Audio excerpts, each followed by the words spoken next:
Conversations with dancers number 1. All right.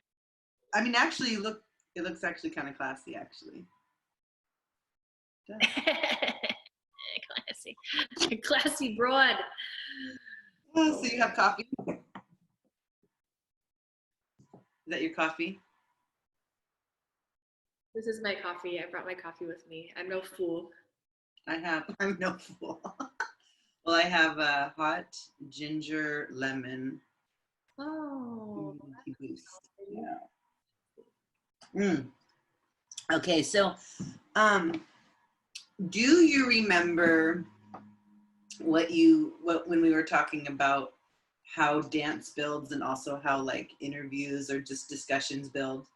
Do you remember what you said? Oh, something along the lines of it being like this is just how it naturally has to unfold. Mm-hmm. You know what I mean? Like it was like we're gonna. It was like when we were talking about it. I mean, it was, you know, we understand it like just from experience, but image that came to me was, you know, just kind of this like natural progression of dance that we don't often get in performance, right? And I know, in fact, interestingly, don't know why, one of the experiences that always the image comes up to me when I think of this is when I first moved here and you guys invited me to dance at Mississippi Pizza. Mm-hmm. And I had to get changed in the frickin' like hallway where the rice sacks are and like the people and flour and the people were going back and forth. And I was like, yeah. Yeah, this is not what I'm not interested in. Remember you and we had a costume change together and we were like in this little space. I mean, you know, for you, you're very much a performer, but for me, I haven't been interested in dancing in restaurants and clubs so much. So it's been different for me. And then I remember it's like I'm getting dressed in this hallway full of other people and flour and a dirty floor. And then I have to like come out and like present something immediately without feeling like the buildup, you know, the whole thing. And I just remember that particular instance so strongly where I was like, yeah. That is something I learn how to do, right? Like over time, where it's just like, all right, because you don't know what you're walking into if you're like a gigging dancer. You don't know what you can try to control all the variables, but yeah, I mean, that's not the first time that I've had to change next to sacks of flour. Won't be the last. but I know what you're talking about, and I guess because and this is why I guess social dancing is so important in not just like belly dance, not just like going to, I don't know, or having haflas or whatever, just going out and dancing, because what happens is that all of the things come together, right? The atmosphere, your friends, if you're drinking a little bit, whatever, all of those things come together. And then when your song comes on, you have to dance. And so you get like and maybe that is the primary difference between, you know, dancing for fun and dancing as your job. If you're dancing as your job,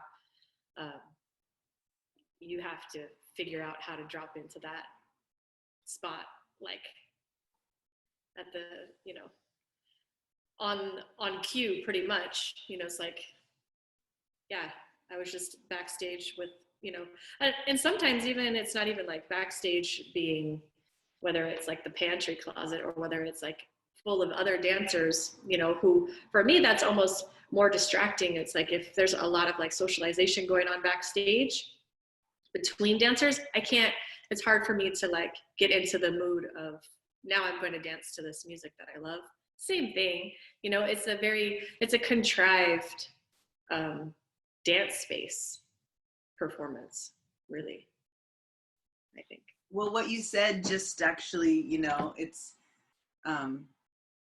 I think that distinction was actually so clear because it is your job and you are a professional dancer, right? And I don't consider myself that. Maybe I would consider myself a professional dance teacher if I had to, you know, but that hasn't been the mode that I've been interested or cultivated, right? And so I think when it's your job, then yeah, you said something else. You said, like, not that you have to be on, but you said something just about, you know, if it's your job, what did you say? Yeah, you have to drop into it. You have to be able to get to that space. Right. And of course, the dynamics are a little bit different if you're performing, if you're hired to perform for something. Not only is it your job to, be able to have a good time yourself, but you're also responsible for the room, right? And like engaging people and being able to manage, I call it like audience management, like being able to figure out who's there, what they're there for.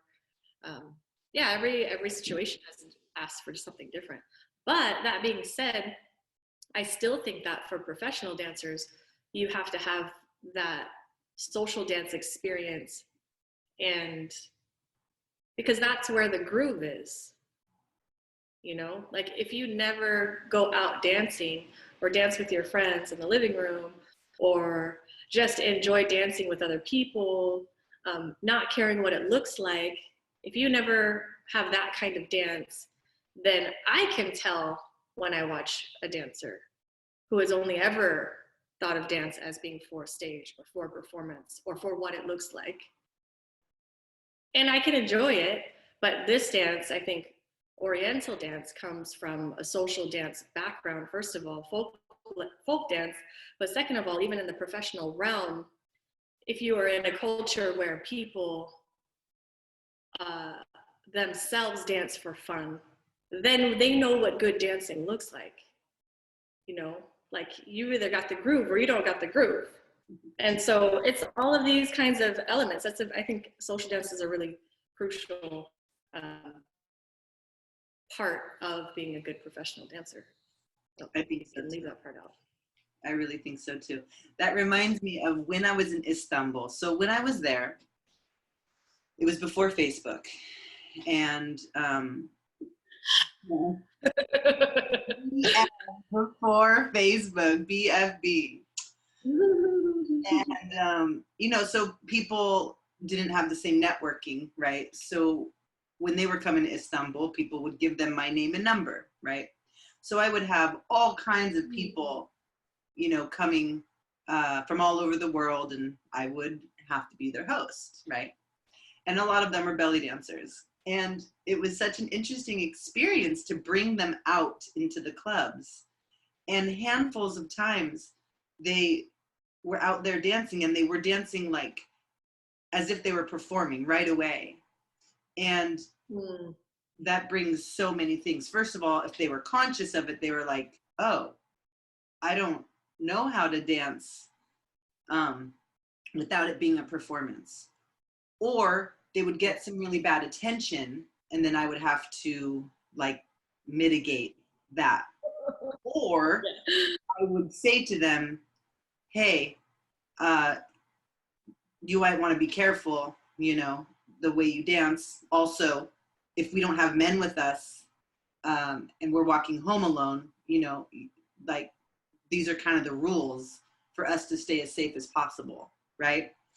And so it was fascinating how many belly dancers, professional or performers, that was one of my really big experiences, witnessing how many professional dancers did not know how to dance socially, dance in a club without performing the dance. That so many people learned this dance only as a performance. And right. So I just wanted to share that story because it was eye-opening for me, and I had to deal with it a lot. and so sometimes I had to like teach them how to be subtle, It's like, I mean, that's interesting. I guess. I mean, so for them, was it like you were teaching them how to dance smaller? Is that what you mean by subtle? Or like because they were taught to dance like for performance where everything is sort of in place and isolated and like for like taking it from a distance that they had to. I mean, it's a great question. I mean, I think I know what you're. I mean, you asked this question, then it made me think of this other thing because I was thinking, I mean, to be honest, like really, there is plenty of people from the culture that dance big and they dance, but there's something that I know some other people could talk on to like break it down, but there is something in the energy. There's something in the knowing of the culture. It's like when you know the culture, just being raised in it, you know things that you could never know if you weren't. There's just these certain things that people know, what limits they can, what's acceptable and what it brings. So for example, I learned, and like that's like kind of what Melissa was talking about which I thought I was so blown away in the simplicity, but the obviousness of the dancers. Remember what'd she say? She said, this dance is, a lot of people want to say this is a dance for women and this is, this feminine dance and even this goddess dance and so forth. And she said, sure, there's elements of it being for the woman, but let's not mistake anything. This is a dance for men as well. She said something along these lines. I'm not quoting her, but, and she said the male gaze, right? And so that they really know how to, when they're dancing, they are specifically knowing how the men are and knowing what the cultural taboos or acceptabilities are and moving in ways to have to navigate or drive their gaze. You know what I'm saying? And so I feel like there's, to be safe when you don't know the culture, yeah, it would be just like, being small, just like participating, enjoying a little bit of, this, right?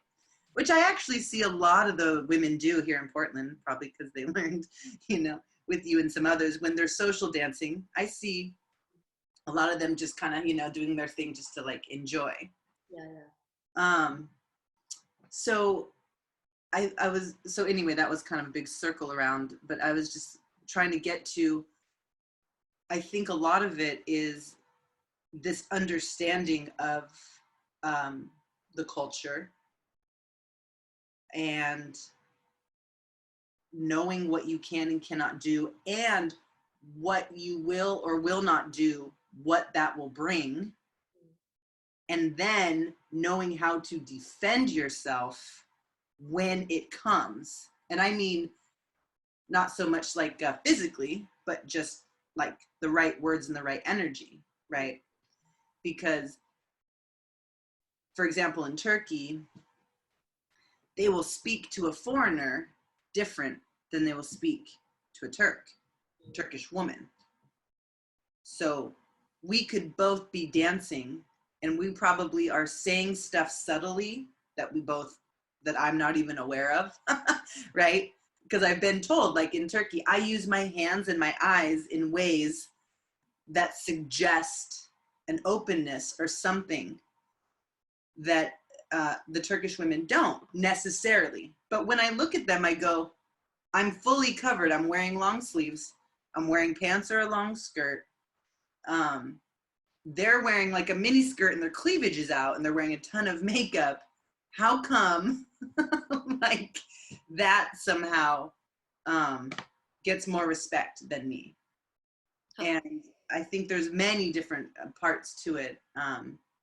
Partly is that we, when you're a foreigner, when you're a foreigner and a dancer, there's a lot that comes with that.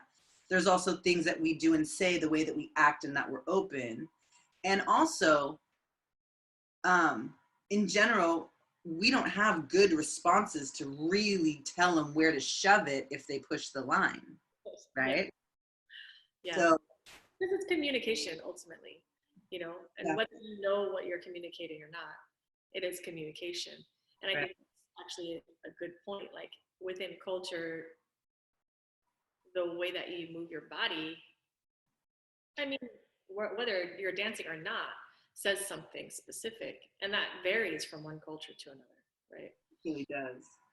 Like when I lived in Japan, looking someone in the eye, which as an American woman, like you do that, like that's respectful to look people in the eye. That for a lot of people was too forward, um, especially woman to man kind of thing. And then in Egypt, looking men in the eye is like an invitation. So, so you're just like, well, so yeah, you have to know that kind of stuff, or you learn it pretty quickly anyway. And not confuse it, I think, sometimes when you're traveling, not confusing, not to say like, let's say I didn't ever consider anything about the culture living in Japan and I'm looking people in the eye directly. I'm just being my normal American woman self. And I'm wondering why men never ask me out.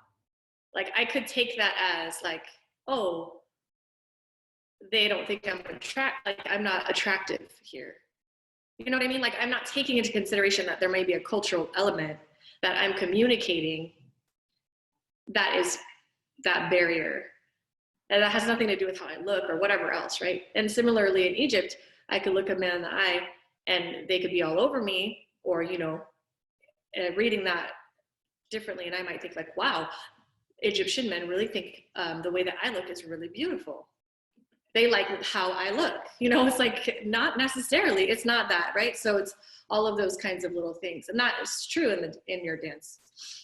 It really is. I think that's really, I didn't mean to show my yoga pants. I was trying to look like normal streetwear person on top, and then I'm all, but actually. And I have my yoga pants.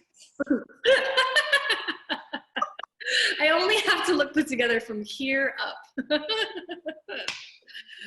Not much because my hair is being frizzy right now, so don't outdo me too much now. I understand your hair. Ugh, I know. But that's true in the dance too, right? So it's like, you could just be dancing out somewhere. I mean, I'm sure this happens in your own culture too. You go out to a club and you're dancing the way that you dance or whatever. I mean, I think in your own culture, you know what you're saying when you're dancing. But some people are really not aware of their bodies in that way. You go dancing in a club and you're just like, this is just how I dance. I'm having fun.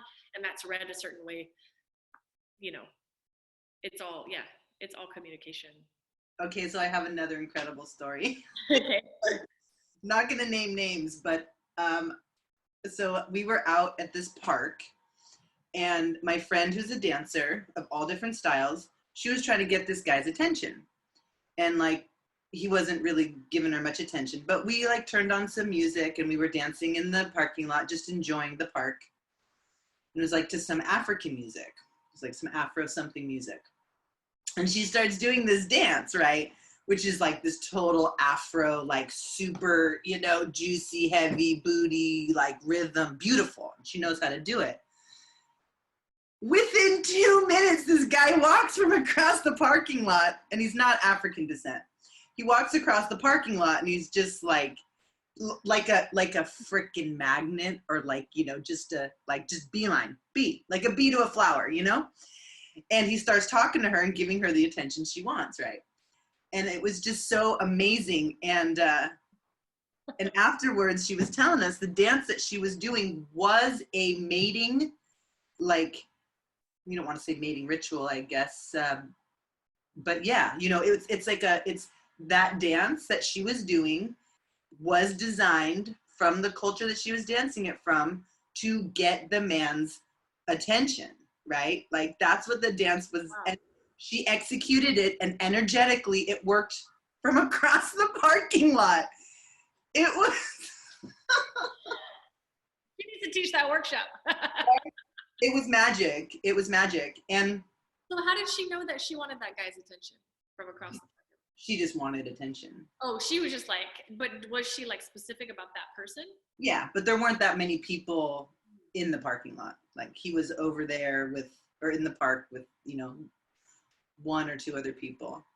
But I mean, she definitely, she just got big and she just got in the groove and she was just, you know, doing all the, you know, like you see a bird or like you see, you know, when they're like showing off their feathers and, you know, making whatever sound and movement and connection they need to make. So it is, you know, I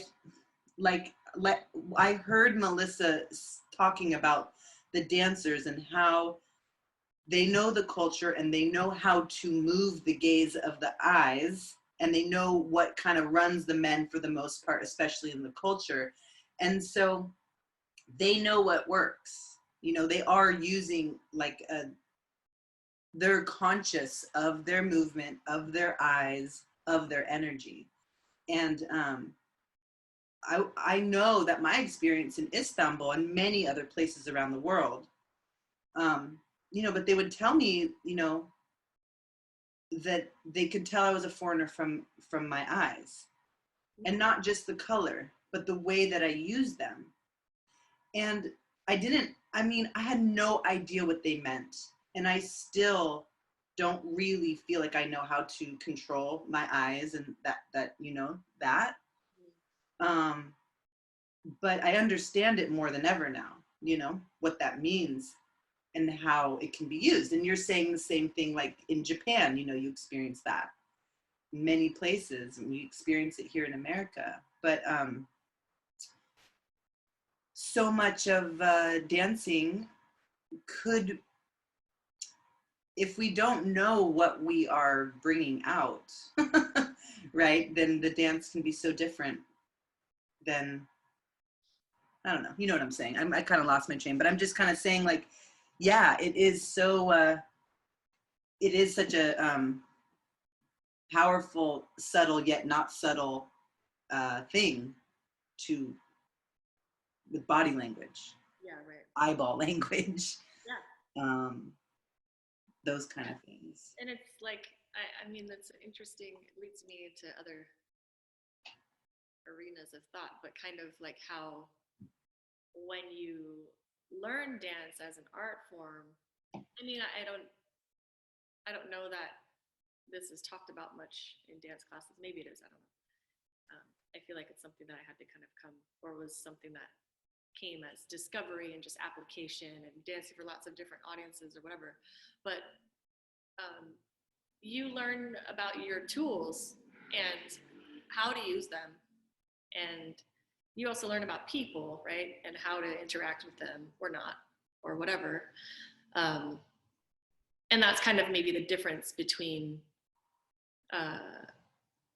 people who don't dance or don't use their bodies as vehicles of communication consciously. I mean, we all do it subconsciously.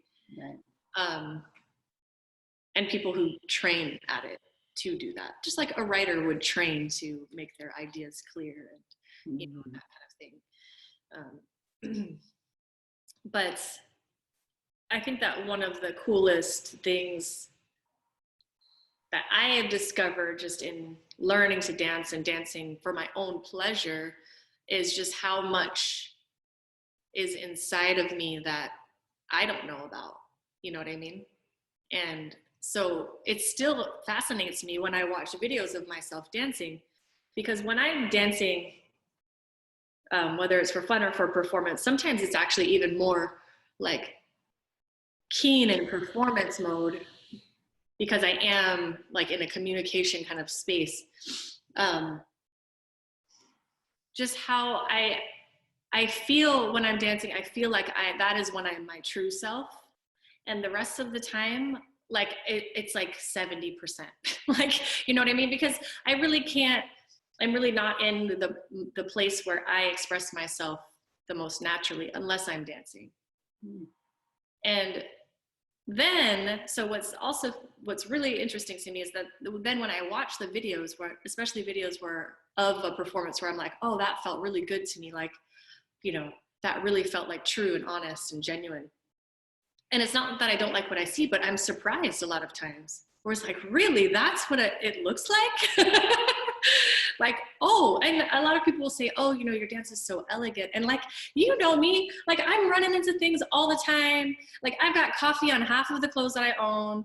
Like it's really not very elegant the rest of the time. But for some reason, you know, in the dance, like these parts of myself can reveal themselves. It's really interesting to me because it's like a subconscious space or something.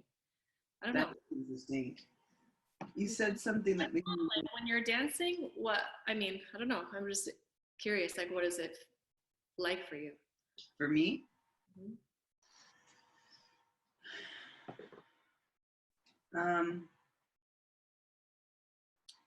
You know, it depends. My greatest dancing experiences have been with others, you know? So, and what I wanted to mention, you had said, well, anyway, I can't quite remember, but one element that I think, first of all the elements are so important, right? So when there's performance that's going on, that's to tape music, to me, yes, of course, as an artist and everything, you can bring out whatever you want, or you can express yourself as a performer. You know, we get that choice, right? But to me, the music, the live music is so important, but not only the live music, but the musicians able to connect with you and you being able to connect with them. If it's just live music and you're dancing, it could be taped music. There's no difference. And the other part is when the audience knows how to comfortably and wonderfully connect with you and participate with you. Now, I don't mean dancing with you necessarily, right? But you're dancing to them and they are like giving you their receiving instead of just receiving. Yeah. Or yes. Yeah. or oh yeah. But mostly that one. That one. Right. So when I have had the experience where I've been given their receiving, I don't even know if we have like a word really for that. Yeah. That when it's been live music, the people around me are in it, giving and receiving all in the same moment, then I feel like I'm human. I feel the true humanity and I feel like just so full of joy, you know? And when I've been asked to perform and I do that with live music, I love that we're trying. And I love that, you know, we are doing our best, you know? But I feel like there's elements that are missing and I don't quite know how to fully, I don't know how to fully be giving my receiving as an audience member because I was raised here. Yeah. You know, so like I do my best, but it works more when we're all doing that, right? So when you have an audience, you have like one or two Arabic people in different parts of the room, and they sometimes give that energy. It's like it's there and it feels so great. But when the entire room is there and feeling it, then everyone can feel comfortable. Yeah. Right? And I mean, I've noticed that too, like when you're in like, when you're in events and there's like, you know, like it's primarily not African-American folks, and then there's one or two, and they might, you know, do the like, oh, sing it, sister, or you got it, do it, all of this, right? But they're not the majority. It's like, there's a difference than when you are in the majority of, you know, a church or some place where everyone calls that out, everyone feels comfortable. And that's the experience that I like being in and that I would like to cultivate, you know? Yeah. That's true. You can't, I mean, I think my favorite memories of performing have been to live music, or um, at weddings, you know, but when it's for people of the culture, Turkish, whether it's Turkish or Lebanese, or honestly, like there's just a different, there's a different energy. Obviously, at weddings, it's a celebration, but when you're dancing at a wedding where you are an important part of making that the wedding, one, it puts you, you're already sort of elevated, you know, from my culture, where a belly dancer is a belly dancer, like whatever, you know, there's no reason. It's just, oh, that's fun. That seems fun. Right. I would try that. It's a good workout, you know. And when you're dancing for people who are like, this isn't a wedding unless you're here. When's the belly dancer coming? You know, and so that already makes it already levels it up. But then when everybody is in this like celebratory mood, that's another level up. And then when everybody like understands what you're doing, that's another level, you know? Mm-hmm. Yeah, those are probably my favorite. Any more really this kind of gigs, I really only do weddings, or even I'll do like people's birthdays, but most of the time they have to be for people of the culture. Otherwise, it's just not that much fun for me, unless it's a lot of money. And then even then, it's like, I don't know.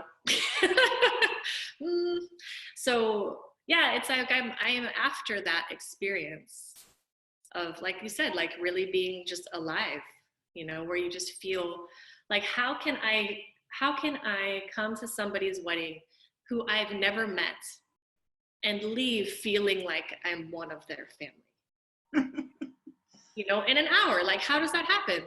It's amazing. It's because we're human, and that's like the purpose.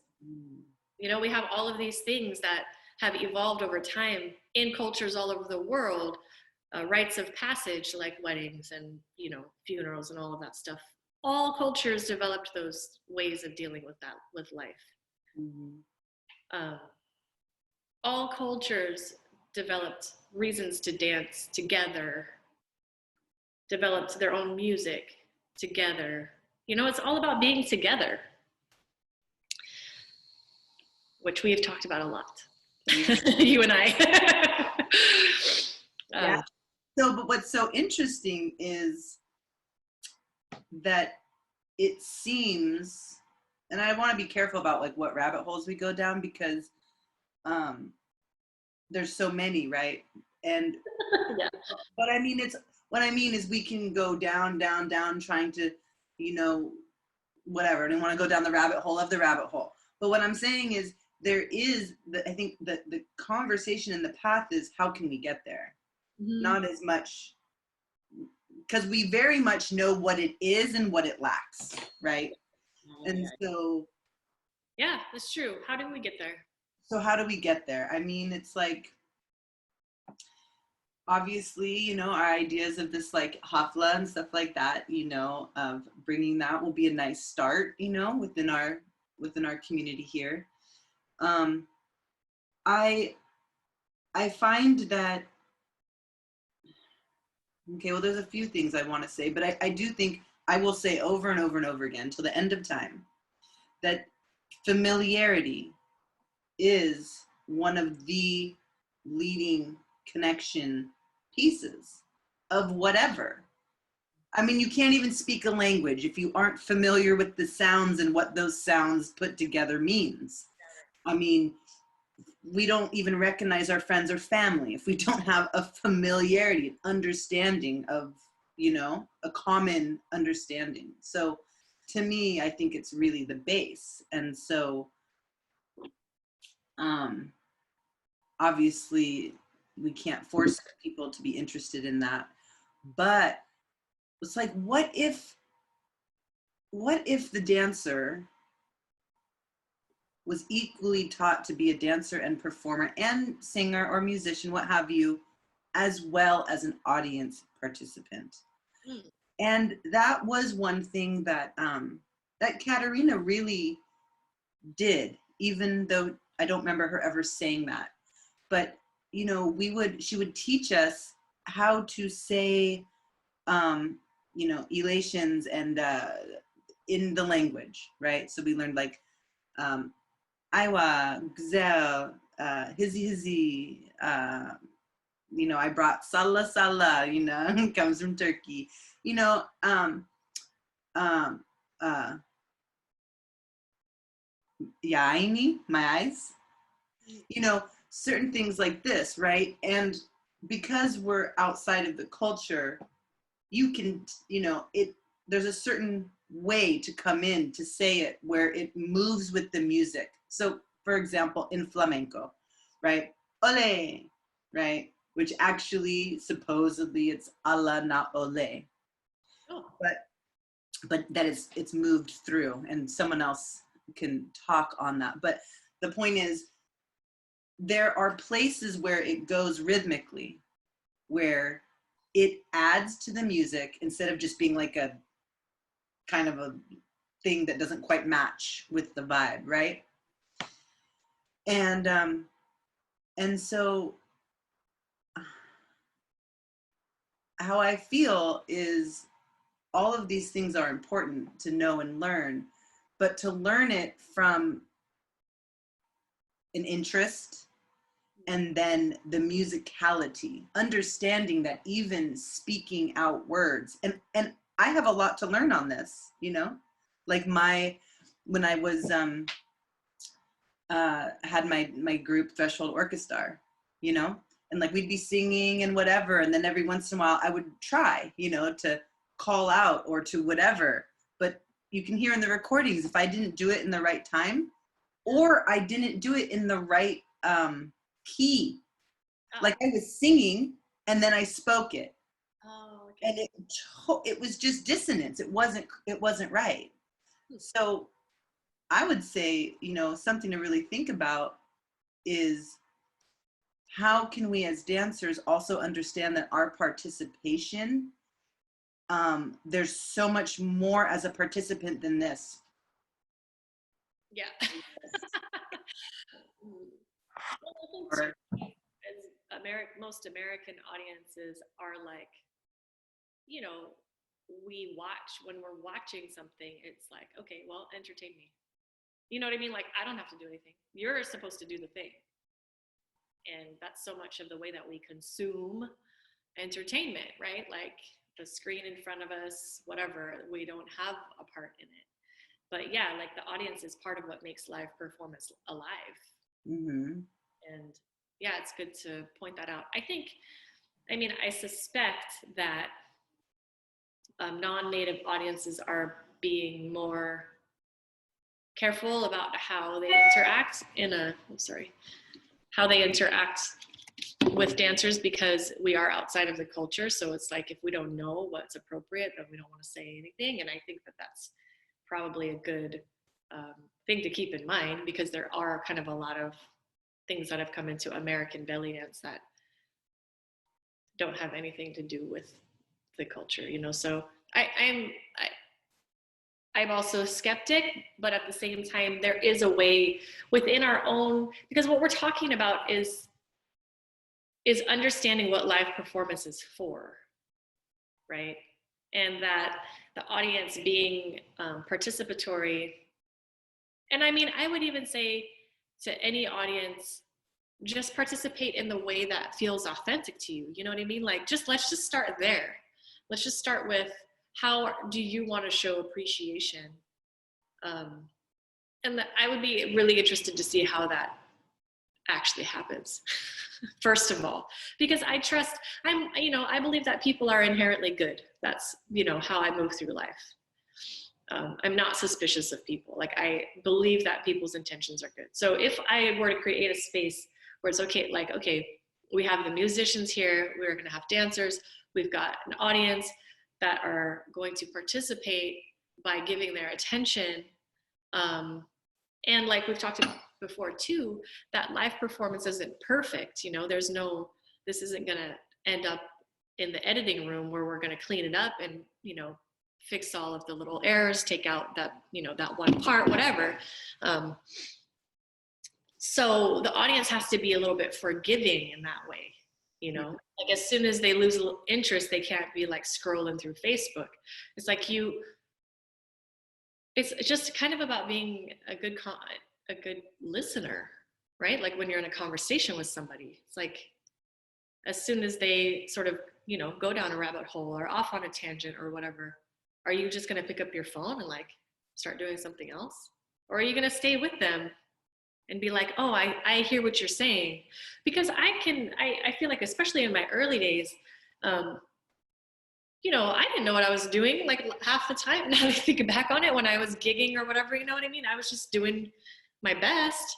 But I think that there were definitely times where, you know, something was a little bit wonky and, you know, just I lost my way here and there, you know. But I can remember there being people in the audience who were encouraging in some way, you know, whether they were other dancers or even just the public. You know, you have no idea what people are taking in anyway. What you think you're giving out is not necessarily what people is resonating with people, right?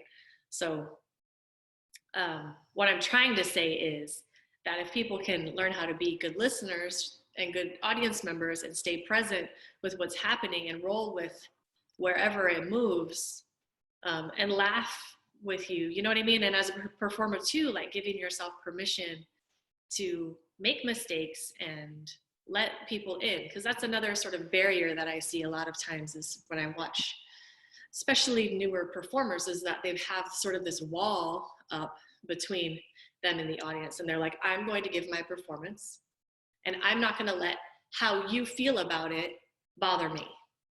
Yeah. Mm-hmm. At the same time, I'm not going to let it bother me. I'm also not going to let it make me happier or help me sink in more or have a real connection, right? So it's the same. There's so many parallels, I think, between that authentic space of a live performance and conversations, relationships, you know, on and on and on and on. It's like you have to learn how to trust and learn how to hang in there with people. You're right. I have a few. And it takes time, like we've talked about before. The other thing is that now you only have 5 to 7 minutes. 7 minutes if you're lucky, you know. Coming from the flour sacks to the stage, you're supposed to be able to like deliver something and have this like beautiful, authentic connection with people in 7 minutes. I'm not even warmed up after 5 minutes. It takes me 5 minutes to figure out who's there. Like, who are you people? All right, after that, yalla. Now we can do something together. But geez, you know what I mean? So yeah. If you have the chance to do longer sets, you witness that, how that can move through. But if you never do, then, you know, I can see how that wall would stay up forever. Yeah. So, okay, a few things I wanted to say on what you were talking about. Now, my experience, so there's 3 experiences I was thinking of. Again, familiarity, you know, like in the Bay Area, we are so blessed with so many, you know, elders to the youngins, and everywhere in between. We've been at camps for a long time. There's really a culture that has been built, and the parties that we have, the repertoire that we have, you know, who taught this song, who changed this song, who's making this song, but then putting in characters that we know in the song. You know, I mean, there's family, there's community, there's familiarity, right? And that really brings it. I also think that for the most part, amplified music and the stage and the people in the chairs also can sometimes take away. Now, if you have a shared ocean of culture and whatever, it doesn't matter how far, how many amplified, whatever, it's still there. Like, there's just no question. But these are just some of the things I've noticed. And when you don't have anywhere else to go and you don't have another distraction, you tend to be more present. And it's like you're talking about, like, being a good listener, right? So one time I was at this festival, big festival full of stages, and then the doomsh doomsh doomsh dome room, which was like horrendous. And I was trying to get away from it, right? Walking. All of a sudden, I think I must be hallucinating because I'm hearing violins in my ear, like in the distance. Like I must be wishing that there was something like that. So I kept walking through the forest, and I ended up in this little forest stage where there was this band. I can't remember their name right now. I followed them for years. It was like 3 violins, a cello, and a viola. And they had all these candles on the stage. The stage was small, about 5-7 inches off the ground. And everyone was sitting around. Now, we all had to, there was no cell phones at that time either. We all had to listen actively because, first of all, there was a loud festival all around us. Also, it was sanctuary from the chaos. So we were grateful to be in that place. We had to actively listen and make sure everyone else was staying quiet while we were staying quiet and listening, while still participating. And that, it was like our little earbuds were holding hands. No. Right. We're all really in it together to keep the experience. And it was like a life raft in the chaos of this like drug infested doomsh doomsh doomsh festival. And we all wanted to make sure that that space, that entertainment, that moment we could experience. And so we equally were participating in that. And through that, we would like rise in laughter together, like when something happened together, laugh when something happened. Like if the music was great and then someone farted, everyone would be like, wah! You know. It was like fully just connected and in love, you know. And we did not know each other, but there was a space that was created that made us have to pay attention and listen. So that, I mean, that is one of my things that have influenced me in my life through how I feel about music and dance, was that moment. Another moment is at one of our beautiful family camps that we go to every year. And there is so much familiarity in that camp. Now there's love and hate at that camp, but there is these incredible moments that happen, and it's so different. So we have this camp, and it's like, we set it up and it's tiny, then it's smaller, and then it gets bigger, and then it gets huge at the end, and then it goes back to small. Oh, okay. And it's such a different feeling when you're surrounded by everyone that you know and you're familiar with, and all of a sudden this influx of people that you don't know. It becomes a show instead of a like familiar gathering. And the feeling is, I mean, it's palpable what we feel when the insurgence comes. So again, my experience really is like this familiarity. But then there's this Moroccan guy. What is his name? He's in Oakland or Berkeley. Drawer? No, he's in Santa Cruz, and he's I'll remember his name in a minute. But anyway, he is an incredible musician. He's been around a very long time. And he's a storyteller. And so I have watched him on YouTube and I saw him live. Now, a lot of us in the audience knew each other, but there was a ton of strangers. And he would tell, like, you know, Nasruddin Hoja kind of stories, you know, like, and we would all like laugh. So like within his music, you know, there's like that vibe, and then people were dancing, and there was like a handful of Moroccans there and clapping, but then he would tell his stories in English, and people would be laughing together, you know. And so I have experience like the candle stage and the Moroccan where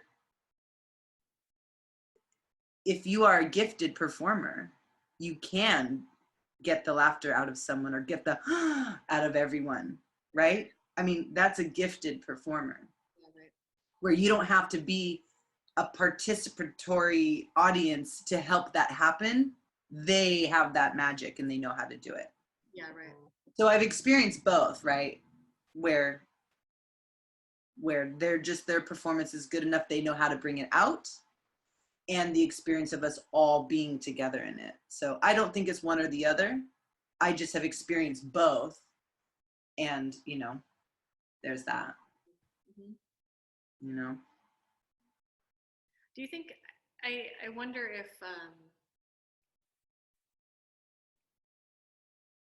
there is, what am I trying to say? So I'm imagining the candle stage and how none of you knew each other or that you know of, and how somehow because of the setting and your shared interest in what was happening in that moment, you were able to come together and kind of take care of what was going on, right?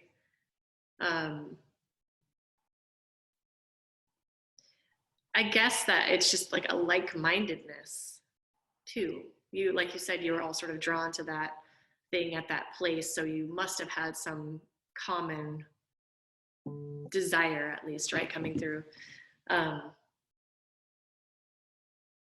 But I wonder, I just kind of wonder if people these days in general are more skeptical or guarded when they're in an audience, for example, or just, I think just in life, you know, are we just walking through life more guarded than our ancestors did, you know, in their communities?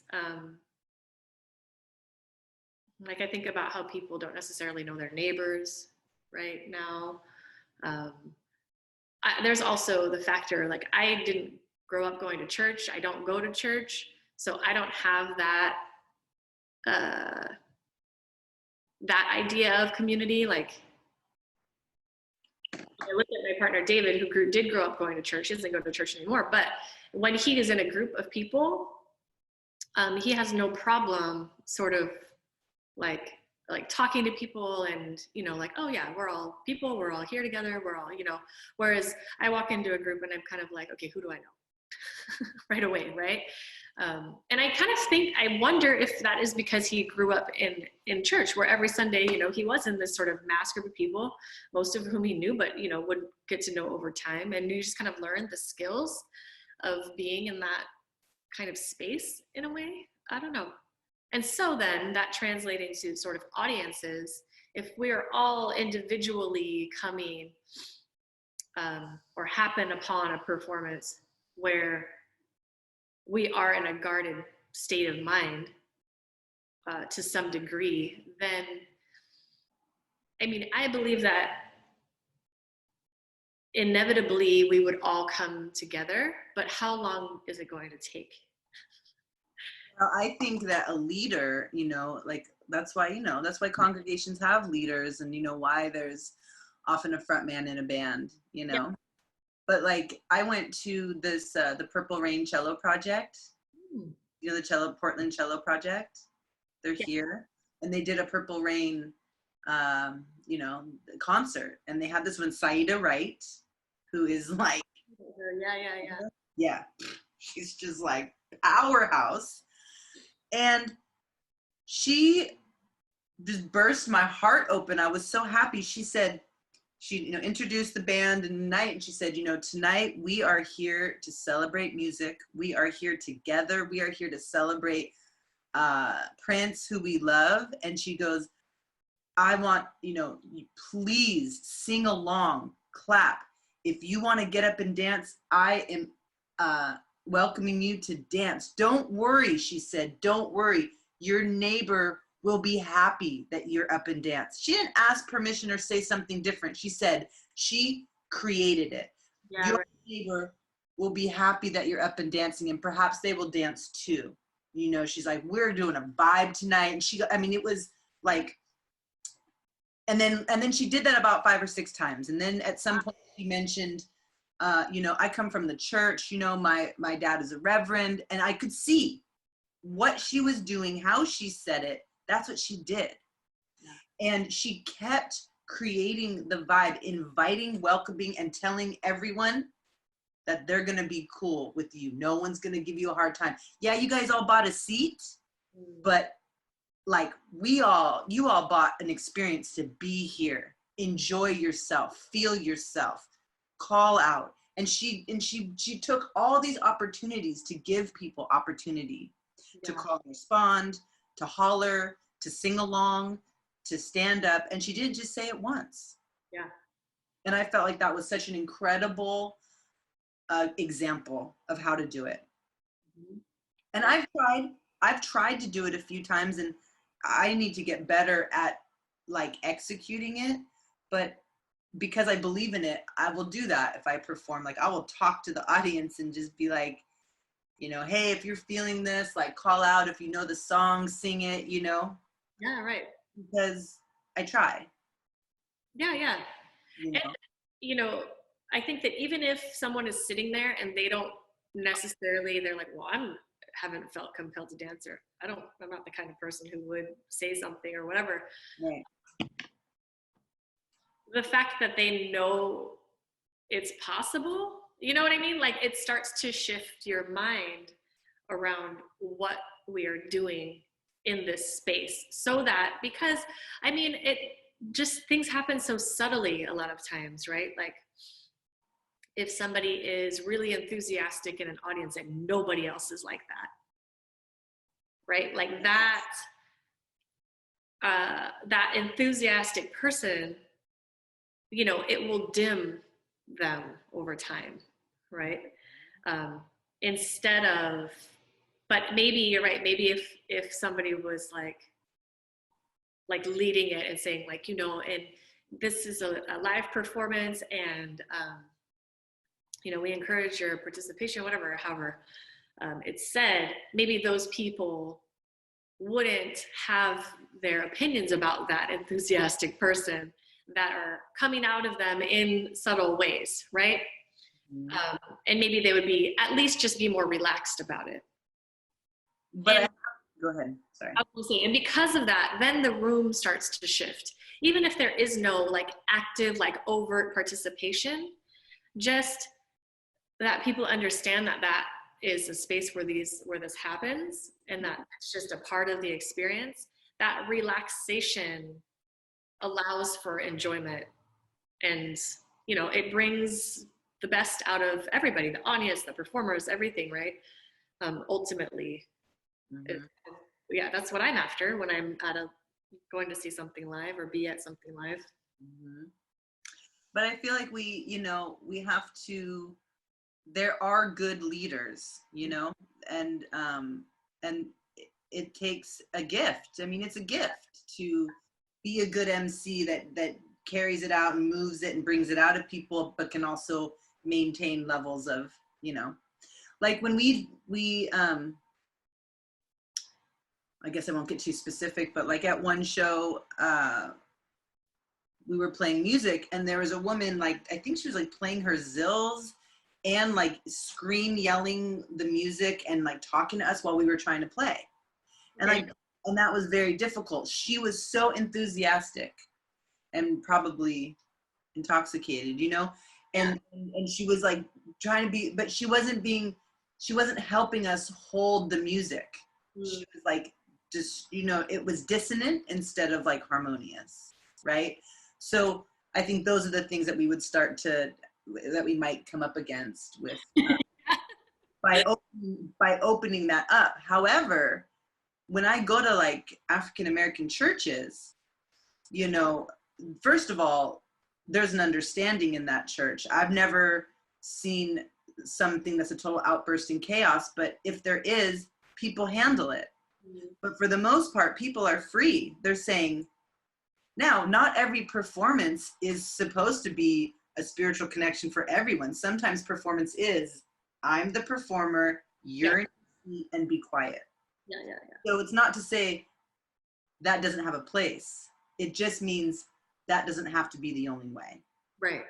Right? Yeah. Yeah. Yeah, and I feel like in the belly dance world, we see that stage presentation of dance, um, even in situations where there is no stage, right? Yeah, and you're in a really intimate environment. Mm-hmm. Jessaiah, I'm gonna have to get going. Me too. It's perfect time to end. I'm glad that you did this with me. Thank you. Yeah. Conversations with Dancers #1. Yeah. So thank you, and great to talk to you. You too. And have a great day. Yes, Talk to you soon. All right. Bye. All right. Yeah. Conversations with Dancers #1. Yeah. So thank you, and great to talk to you. You too. And have a great day. Yes, Talk to you soon. All right.